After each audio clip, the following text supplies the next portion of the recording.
Everyone has heard of the Boogeyman, a creature tall and dark who comes out at night and preys on fearful children.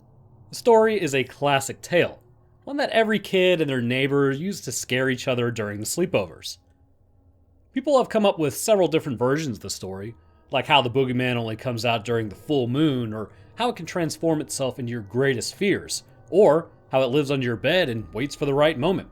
Right when you are most vulnerable, it snatches you. But I know the truth. There is no such thing as the Boogeyman. No, there is something far different. Something that strays from legends. Something you wouldn't expect. How do I know this, you might ask? It's because I saw the thing with my very eyes. I was 11 years old when it happened. I lived in a relatively quiet home in the suburbs with my mother and father. Being an only child, I had the privilege of getting everything I asked for. I had a large bedroom all to myself, filled with a vast assortment of toys and video games. I admit, I was quite a spoiled child. As the weeks went by and storage space in my room slowly decreased, my parents decided it was time that I get somewhere to store all my junk that wasn't on the floor. So a few weeks prior to when it happened, they had found an old secondhand closet and decided it would fit nicely into my room. As the 11-year-old I was, I didn't have much of an opinion on a closet and let my parents place it and clean up how they wanted.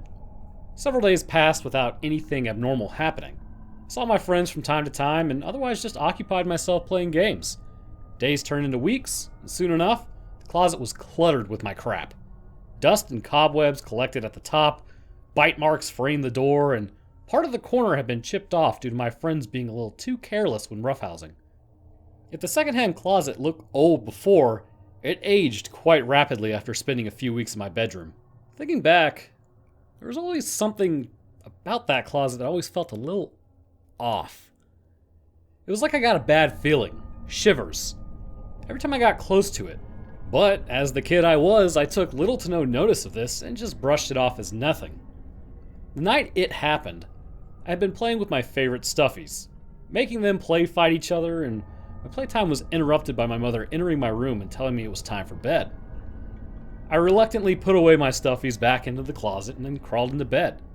My mother tucked me in, peppered me with a few kisses on the cheek, and turned off the lights as she left the room.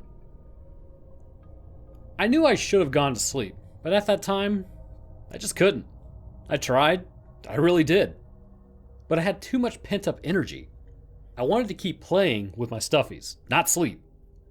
Surely 10 more minutes wouldn't hurt, I thought to myself. I rolled over and watched the door for a few more moments until I saw the light from around the border flick off. I sat up and I instantly got to work opening my nightlight, then pattered towards the old closet. In the dim light, the closet felt like it was towering over my little body. I never realized how tall it was until then. I felt myself shivering as I neared this piece of furniture, which I found odd, because I didn't feel cold at all. Dismissing this, I reached up to the top and opened the door as silently as I could as to not alert my parents, and looked in. Toys and cards and board games were scattered messily along the closet ground. Unable to really see, I reached in blindly, attempting to find my favorite stuffy, but to no avail. Frowning, I leaned my body forward, and then suddenly, I felt myself tumbling forward and right into the mess. The door behind me croaking loudly as it did so. I fumbled for a moment to catch my footing, but found it was impossible to stand up with all that clutter around me. I scrambled forwards and tried to find the walls of the closet so I could support myself, but I couldn't seem to find it no matter how far out I reached. Instead, I stumbled over myself more and felt my body drop. A slight panic rose in my chest as I scurried backwards, and finally felt myself push against the open closet doors, and then tumble out. I sat there on the floor, breathing heavily while allowing myself to calm down. It took a moment, but as my eyes adjusted to my surroundings, I quickly realized that I wasn't in my room anymore. I knew this was because I could see faint outlines of the walls, and compared to my large, spacey room, this place was tiny. Not only that, I could feel something soft and woven underneath from where I sat, which was contrast from the hard, cold floors of my own room. I stood and pattered forwards cautiously until I hit something large and stiff. I wasn't exactly sure what I had bumped into, but before I had a chance to reach out and touch it, I heard a quiet click. A light had been turned on, causing me to hiss and squint my eyes in order to adjust from the darkness. I opened up my eyes and was finally able to see my surroundings. I was in a bedroom of sorts. It was small and painted a light pink color and was adorned with a high-pitched sound coming from behind me interrupted my thoughts. I froze in an instant. There was something else here too. I wasn't alone. I swallowed and turned around. Before me, at a little distance, stood the form of a being I had only heard about in night terrors. Its skin was pale and weathered, with splotches of deep red stained underneath its wide, beady eyes. Its head was abnormally round, and long, disheveled strands of hair matted to its face. Two oval-shaped bulges stood out from either side of the face, partially hidden by the strands, but still very much visible. Perhaps the most disturbing feature on its face being the wart placed right at the center that oozed clear liquid out of its holes. Its physique, on the other hand, stood quite short in stature. Its body was oddly symmetrical and proportionate, with bones barely visible through the skin due to the excess flesh and meat on the creature's body. Its slender limbs had curled in on themselves and its paws protruded short, round claws at the tips. A fresh wave of fear consumed my being as I locked eyes with the monster, who stood as still as I was. I couldn't move an inch of my body, motor functions freezing as if they had lost all responses. But then, without warning, it started slowly moving towards me. It was quivering, twitching. It moved its limbs in a tentative way, one short appendage stretching itself out in front of the other. It stopped, quickly and suddenly. I could see the figure's thin torso breathing in and out at an irregular pace, breath coming in nothing more than a series of horrifying wheezes. My heart skipped a beat and I shook in spot. My own breath labored by panic. I stared into the creature's dark eyes and swallowed, thicker this time, forcing back a ball of anticipation that stuck with it. Any moment now, any sudden movement, and this thing could jump me. And that would be it. I shifted my eyes around the room and there was so little space and nowhere to run. The only exit was being blocked off by this monster. But then something strange happened. The creature backed away and started to make noises. Croaks and cracks and strange sounds coming out of the thing's mouth. Its facial expressions morphing as it mumbled, its eyes leaking some kind of clear fluid. Was it trying to say something? Was it trying to threaten me? It had to be. There was no other fact. But its voice sounded minuscule, and as frightened as I was, I thought surely it wasn't trying to talk to me. I stared at the creature. My thought process told me that maybe I should try to communicate with it, long enough to stall it and run until I could make it back to safety.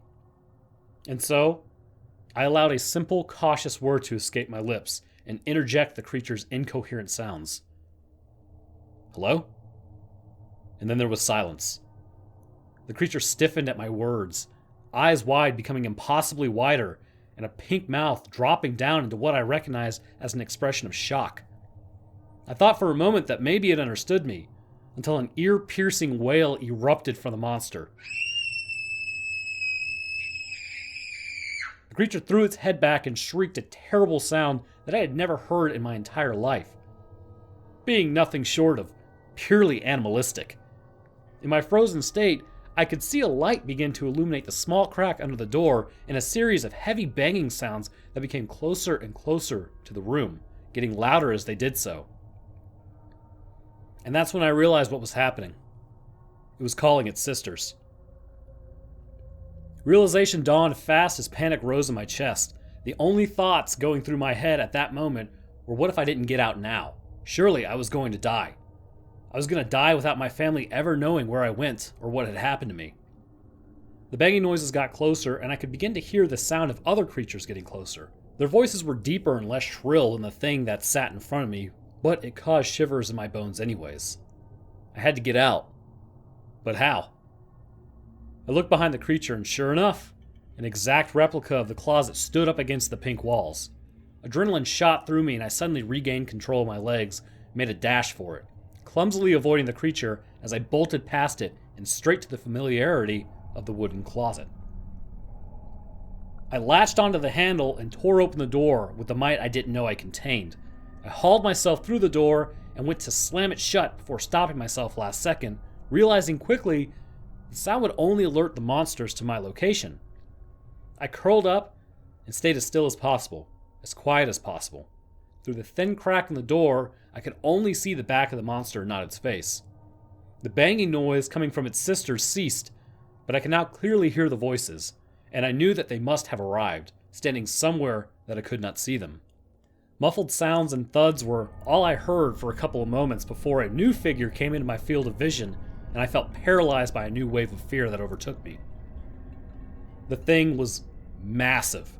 It appeared to look like a fully fledged version of the wailing creature, a developed version.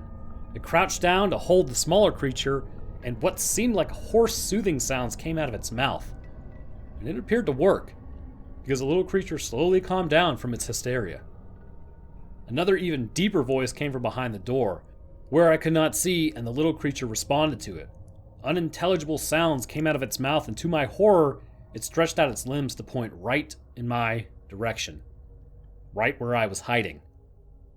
I could see the shadow of an even larger creature stepping towards my direction, and I flinched harshly, blind panic escaping me. I swallowed hard, willing the blur in my vision to disappear, but it refused. I shut my eyes and scooted backwards as far as I could, bracing myself for the worst. I kept crawling back and back, waiting for the moment the light would come in and expose my identity. Except, it never came. Instead, I felt my back hitting into several little items. They clattered all around me as I pushed backwards in a fearful determination to get away. Then, I felt myself hitting what must have been the doors of the closet and tumbled out, backflipping painfully through a clutter of toys until I finally rolled out of the dark closet. For a long moment, I simply laid out in front, curled in a fetal position, unwilling to move. I hugged myself tightly with all of my limbs to try to stop my body from shaking, but it didn't do much. Then, I finally willed my eyes open. I was back in my room. I couldn't believe it. Nothing had changed from since I left, save for the toys that were now scattered all around me. The closet doors were closed, and then I did the only thing I could think of to do at that moment. I screamed. I had no idea how long I was screaming, but all I knew was my voice was starting to break, and I could no longer keep back the cries of absolute anguish I had been holding in me. I was too out of it to notice the banging of my parents' footsteps making their way over to my room, or their voices calling out frantically. I didn't process the lights being turned on and only snapped out of my trance when my mother, so softly and soothingly, reached out her 3 arms to cradle me to her bony chest. "Sweetheart, what's wrong?" "Tell Mom what's wrong." "Closet," I rasped and reached out an arm to point directly at it. Both my mother and father shot their 8 bright red eyes to each other, then to the closet, then back to me. It was my mother who spoke first. "Sweetie, what's wrong with the closet?" "Monster," I mumbled, shoving my face deeper into the comfort of her bones. I heard my mother whisper something to my father, but I couldn't quite make it out. What were they saying? I felt a slender claw hand run up circles on my back. "Dad's gonna have a look in the closet, okay?" my mother whispered to me in her calm voice. I wanted to say no. I wanted to tell my father to stop before it was too late, but I couldn't. The words literally dying in my throat as if something in me physically wilted and then died. I dared to peek 3 of my eyes open and watched as he opened the closet doors without a moment of hesitation and found nothing.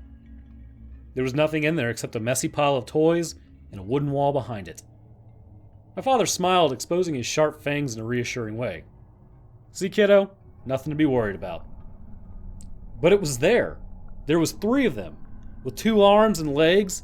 It had so much hair and so much flesh. My mother shushed me and rocked me gently. "You're really tired, honey. There's nothing there, see? Now why don't you go back to sleep?